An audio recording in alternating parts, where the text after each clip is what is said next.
नमस्कार मित्रों, मैं नीरज पांडे। आप देख रहे हैं अपना YouTube channel Neeraj with math GS. आज मैं चर्चा करूंगा आपातकाल। भारतीय संविधान में वर्णित आपातकाल की चर्चा करूंगा मित्रों। तो मैं लिख देता हूं आपातकाल। आपातकाल। देखिए मित्रों, आपातकाल की बात करें तो आपातकाल भारतीय संविधान में वर्णित 3 प्रकार के आपातकाल हैं। पहला आपातकाल है राष्ट्रीय आपातकाल, दूसरा आपातकाल है राज्य आपातकाल या राष्ट्रपति शासन, तीसरा आपातकाल है वित्तीय आपातकाल। देखिए यहाँ होता क्या है मित्रों कि राष्ट्रीय आपातकाल जो होता है, मैं एक एक करके तीनों को अलग अलग समझा देता हूं मित्रों। देखिए राष्ट्रीय आपातकाल, राष्ट्रीय आपातकाल, आपातकाल ये आर्टिकल 352 के तहत लगता है। 300। और एक बात बता दें मित्रों, राष्ट्रपति ही है तीनों आपातकाल की उद्घोषणा करता है। तीनों आपातकाल की उद्घोषणा कौन करेगा? राष्ट्रपति ही करता है मित्रों। यहाँ देखिए राष्ट्रीय आपातकाल यह लगाया जाता है आर्टिकल 352 के तहत। इसमें होता क्या है कि यह कब कब लगता है, इसकी कह सकते हैं कि क्या संभावना होती है कि कब राष्ट्रीय आपातकाल लगेगा। तो पहली स्थिति होती है युद्ध, दूसरी स्थिति होती है बाह्य आक्रमण, तीसरी स्थिति होती है आंतरिक अशांति।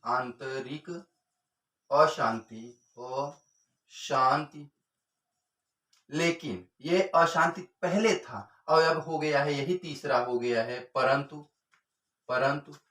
44वें संविधान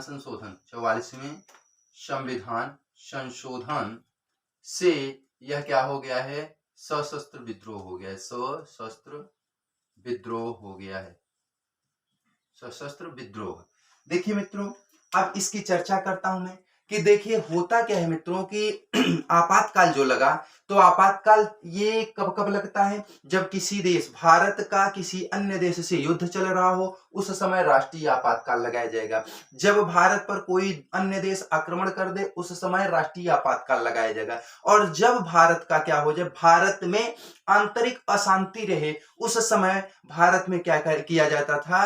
राष्ट्रीय आपातकाल लगाया जाता था। शब्दों पे ध्यान दीजिएगा, था, होता नहीं है, था।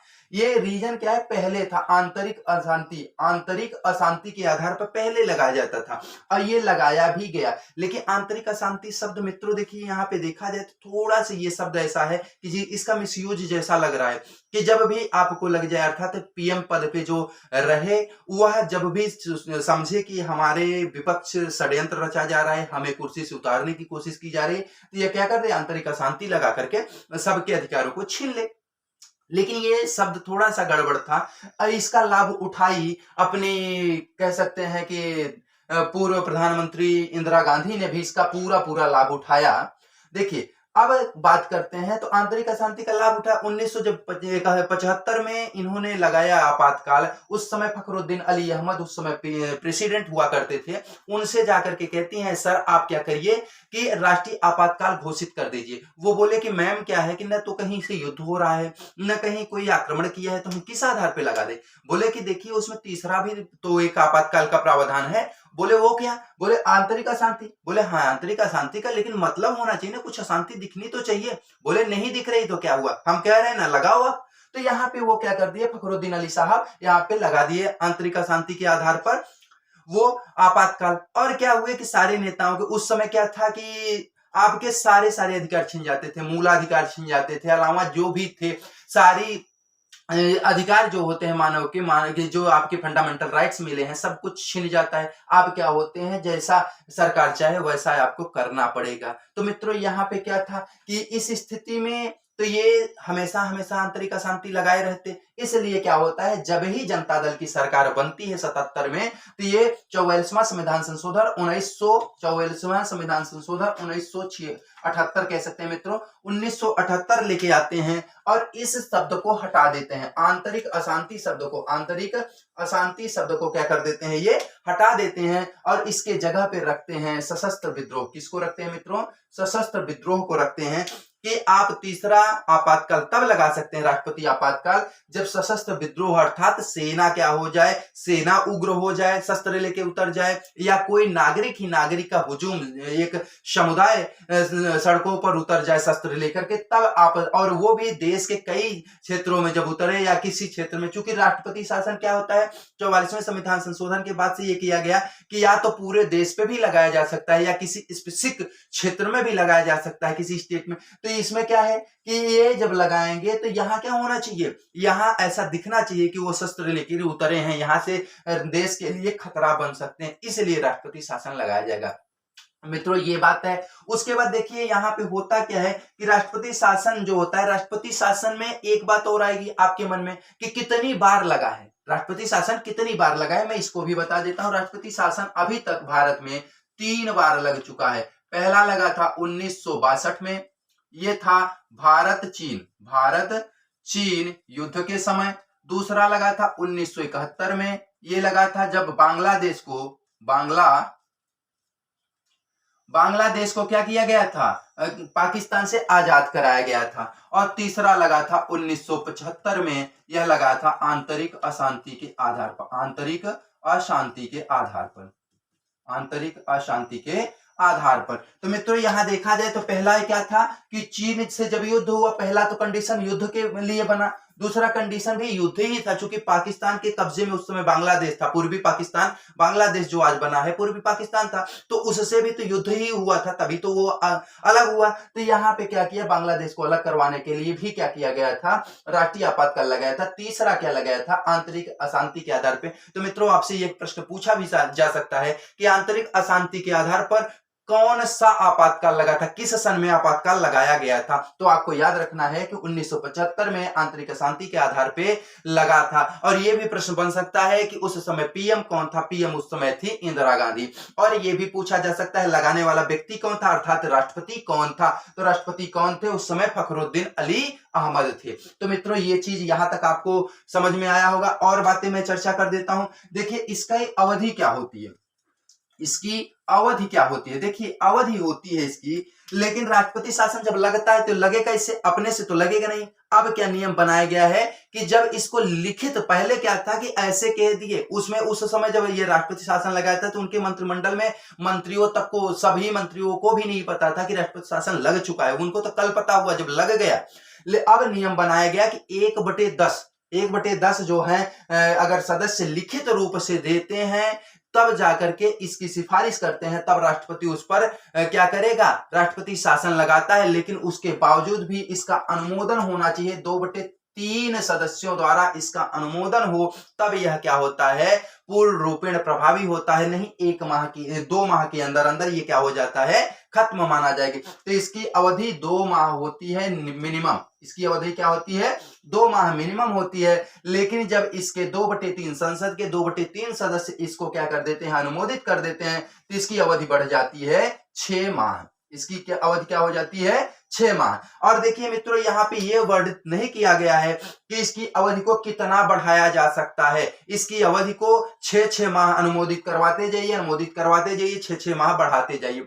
ऐसे आप बढ़ा सकते हैं, जितना चाहे उतना बढ़ा सकते हैं। चूंकि 1975 से 1977 तक लगा था, इसमें जितना मन करे उतना बढ़वा सकते हैं, लेकिन ऐसी स्थिति आती नहीं है कि इसको बढ़वाते रहे। क्योंकि स्थिति जब हालात सुधर जाता है तो क्या करते हैं, ऑटोमेटिक इसमें क्या होता है, राष्ट्रपति के द्वारा इसको मंत्रिपरिषद इसको कहती है अब इसको वापस ले लिया जाए, तो लिखित दे देती है और वापस राष्ट्रपति इसको ले लेता है। देखिए मित्रों ये रहा आपकी अवधि। ये पूछा जा सकता है मिनिमम कितने दिन के लिए लगती है, तो 2 माह जब अप्रूवल नहीं हुआ है तब तक के लिए, अप्रूवल होने पर यह कम से कम 6 माह के लिए लगती है। और जब इसकी अधिकतम सीमा पूछी जाए तो राष्ट्रीय आपातकाल की अधिकतम सीमा निश्चित नहीं की गई है, इसको अनुमोदित करवाते जाइए और 6 माह बढ़ाते जाइए। ये रही अवधि इसकी मित्रों। और उसके बाद अगर हम करें, पहली बात तो लोकसभा, अब इसमें देखिए क्या होता है, प्रभाव हम देख लेते हैं। इसमें क्या कर देते हैं, प्रभाव।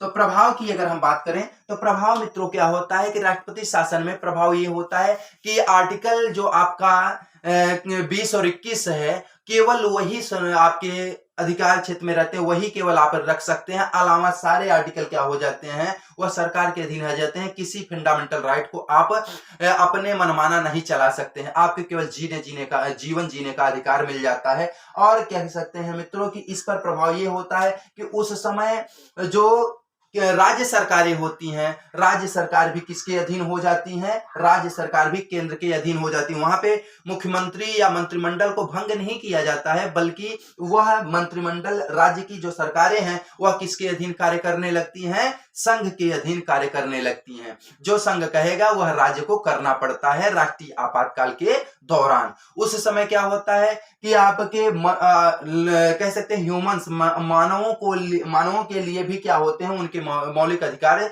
छीन लिए जाते हैं केवल आर्टिकल 20 और 21 को छोड़ करके। तो इस प्रकार से मित्रों ये रहा आपका राष्ट्रीय आपातकाल। आई होप आपको समझ में आया होगा। अब मैं चर्चा कर लेता हूं राज्य आपातकाल की बात। राज्य आपातकाल तो देखिए मित्रों, ये राज्य आपातकाल जो लगता है यह आर्टिकल 352 के 356 के तहत, मित्रों 356 के तहत लगता है। तो राज्य आपातकाल, इसी को हम क्या बोलते हैं, राष्ट्रपति शासन भी बोलते हैं। इसी को हम क्या बोलते हैं, दूसरा लिख देते हैं,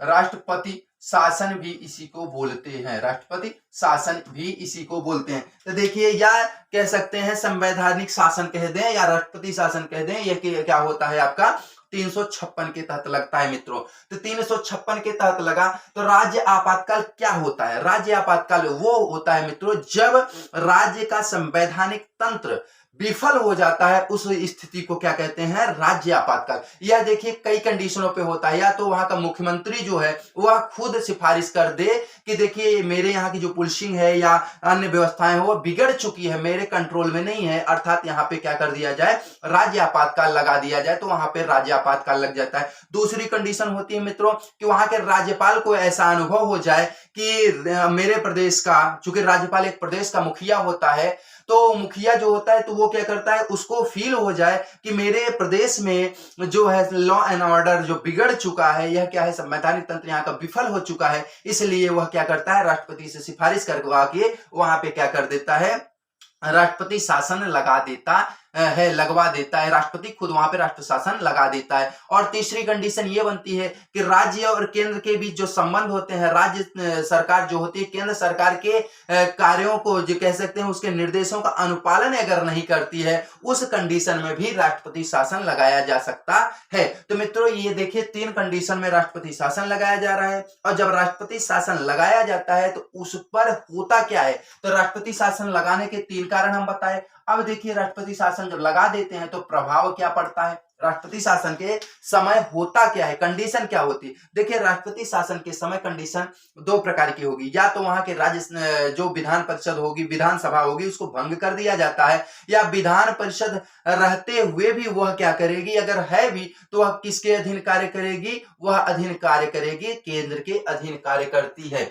दूसरी बात करें मित्रों तो वहां होता क्या है, कह सकते हैं कि इस समय राज्यपाल शासन या राष्ट्रपति शासन के दौरान संघ के कह सकते हैं संघ के हाथों में वहां के प्रशासनिक कार्य चले जाते हैं, संघ के हाथों में वहां के उस राज्य के क्या होते हैं, प्रशासनिक कार्य चले जाते हैं। केवल कह सकते हैं न्यायिक कार्य को छोड़ करके, न्यायिक कार्य छोड़ करके सारे कार्य किसके अधीन चलने लगते हैं, केंद्र के अधीन चलने लगते हैं। और आपको मैं ये भी बताया हूं कि जो अनुसूची में पढ़ाया हूं, अनुसूची 7वीं अनुसूची, उसमें बताया हूं कि इसको 3 भागों में बांटा गया है, 3 सूचियों में बांटा गया है, संघ सूची, राज्य सूची और समवर्ती सूची। राज्य सूची में राज्य को बनाने का अधिकार होता है कानून, लेकिन इस कंडीशन में वहां भी मैं जिक्र किया था, यहां भी जिक्र कर रहा हूं कि जब राष्ट्रपति शासन उस प्रदेश में लगा रहता है, उस समय राज्य सूची के विषय पे भी अधिकार बनाने का अधिकार किसका हो जाता है, केंद्र का हो जाता है। मित्रों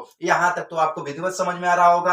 अब ये क्या होता है, प्रभाव इसका न्यायिक जो कार्य होते हैं उनको न्यायालय को छोड़ करके सारे कार्य किसके अधीन चलने लगते हैं, संघ के अधीन चलने लगते हैं। मित्रों आगे बात अगर हम करें इसकी अवधि की, इसकी क्या करें, अवधि की बात करें तो इसकी मिनिमम अवधि 1 माह होती है। इसकी मिनिमम अवधि क्या होती है?